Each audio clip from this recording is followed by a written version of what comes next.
Hello friends అందరికీ. ఇంకా బయట అయితే మస్తు వర్షం పడుతుంది.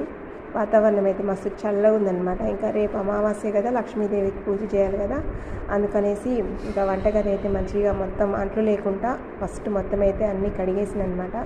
ప్రతిరోజు నైట్ అయితే మాకు ఇట్లనే ఉంటుంది వంటగది అనేది. ఎక్కడ నేను అంట్లు అనేది అయితే ఉంచను. నైట్ అన్నం కూడా ఊడ్చేసినట్టు అయిపోద్దండి.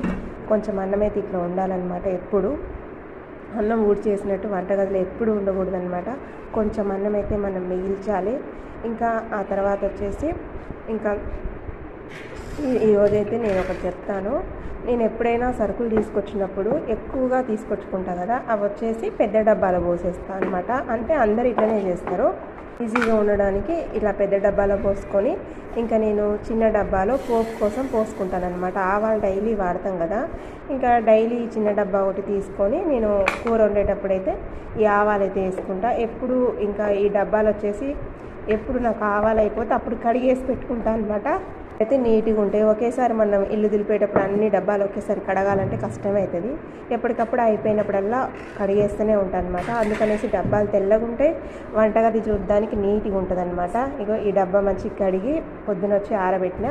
ఇక దీంట్లో ఆవాలు అయితే పోసిన అనమాట. చిన్న చిన్న డబ్బాల్లో పోసుకుంటే మనం కూర వండేటప్పుడు ఈజీగా ఉంటుంది.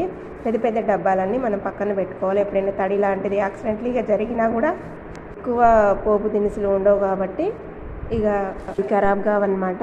ఇంకా తొందరగా అయిపోతాయి అనమాట. 10 రోజులకి 15 రోజులకి తగ్గట్టుగా పోసేసి పెట్టుకుంటానమాట. ఇంకా తర్వాత మెంతులు అయితే ఇటు సైడ్ పెడుతున్నా.